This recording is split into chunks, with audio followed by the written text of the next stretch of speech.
Hello दोस्तों, आपका हमारी YouTube चैनल में स्वागत है।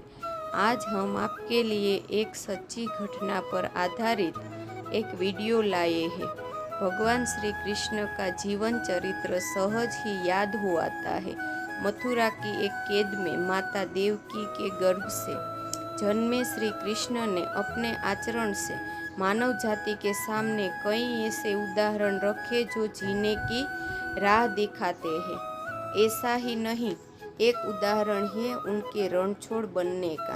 जी बार श्री कृष्ण भी युद्ध को बीच में ही छोड़कर मैदान से भाग गए थे, फिर भी शत्रु का वध हुआ और हजारों निर्दोष नागरिकों की सुरक्षा हुई। यह है कृष्ण के रणछोड़ बनने की कहानी। भगवान श्री कृष्ण का जन्म कंस का वध कर समस्त पृथ्वी लोक को उसके अत्याचारों से मुक्त कराने हेतु हुआ था। किशोरावस्था में ही वह गोकुल से मथुरा आ गए तथा दुष्ट कंस का वध किया। कंस की मृत्यु से दुखी उसके ससुर जरासंध ने एक विशाल सेना लेकर मथुरा पर आक्रमण कर दिया। इस आक्रमण में उसके साथ शिशुपाल और काल्यवन जैसे शक्तिशाली राज्य भी शामिल थे। जल्दी ही सेना मथुरा जा पहुंचे और मथुरा की राजसभा में कृष्ण बलराम को सेना सौंपने का संदेश भेजा। इस युद्ध को टालने तथा मथुरा के निर्दोष नागरिक को बचाने के लिए कृष्ण ने रातों रात वहां सैकड़ों किलोमीटर दूर समुद्र में एक नई नगरी द्वारिका का निर्माण करवाया। अपनी माया से उन्होंने समस्त नागरिकों, उनके पशुओं तथा संपत्ति को नींद में ही नई नगरी में पहुंचा दिया। अगले दिन सूर्योदय के समय कृष्ण तथा बलराम जरासंध की सेना सामने आ पहुंचे और उसे लड़ने के लिए चुनौती दी। जैसे ही जरासंध और दूसरे राजाओं ने कृष्ण को मारने के लिए शस्त्र उठाए, दोनों भाई भागने लगे। उन भाइयों के पीछे जरासंध तथा काल्यवन भागने लगे। कुछ ही देर में दोनों भाई बहुत आगे निकल गए और उनके पीछे केवल मात्र काल्यवन रह गया। उसे देवताओं ने वरदान दिया कि हत्या किसी अस्त्र या शस्त्र से नहीं होगी। ऐसे में वह निर्भीक था और लगातार कृष्ण का पीछा करते करते एक गुफा में जा पहुंचा। गुफा में राजा मुचुकुंद सो रहे थे, जिन्हें इंद्रदेव ने वरदान दिया था कि जो भी उन्हें उठाएगा वह उनके देखते ही जलकर भस्म हो जाएगा। वहां पहुंचकर कृष्ण ने सोए हुए मुचुकुंद पर अपना पीताम्बर डाल दिया और स्वयं छिप गए।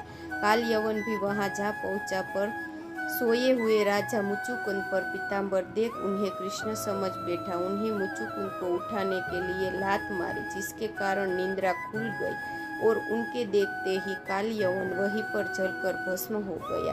तत्पश्चात कृष्ण ने राजा मुचुकुंद को अपने चतुर्भुज स्वरूप के दर्शन दिए और उन्हें मोक्ष पाने का वरदान दिया। वहीं दूसरी ओर जरासंध और बाकी राजा पूरी तरह से खाली मथुरा देख वापस लौट गए। युद्ध से भागकर कृष्ण ने रखा देवताओं का वरदान का मान। कृष्ण चाहते तो स्वयं काल्यवन अन्य अधर्मी राजाओं का वध कर सकते थे, परंतु देवताओं के दिए वरदान का मान रखने के लिए ही उन्होंने काल्यवन को राजा मुचुकुंद के हाथों मरवाया।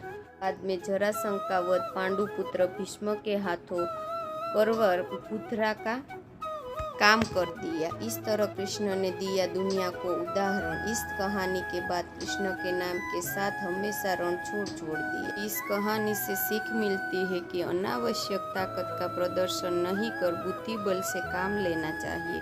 इस तरह हम अपनी शक्ति को खर्च होने से रोक सकते हैं और बड़े से बड़े संकट का सामना कर सकते हैं। यदि आपको यह कथा अच्छी लगे तो इसे शेयर और लाइक जरूर करें। साथ ही और भी धार्मिक कथा को सुनने के लिए हमारे चैनल को सब्सक्राइब करना ना भूलें और नीचे दिए गए कमेंट बॉक्स में हमें ज़रूर बताइए आपका इस कथा के बारे में क्या ख्याल है। यदि कोई प्रश्न है तो आप हमें पूछ सकते हैं, हम आप तक सही जानकारी देने का प्रयत्न अवश्य करेंगे। जय श्री कृष्ण।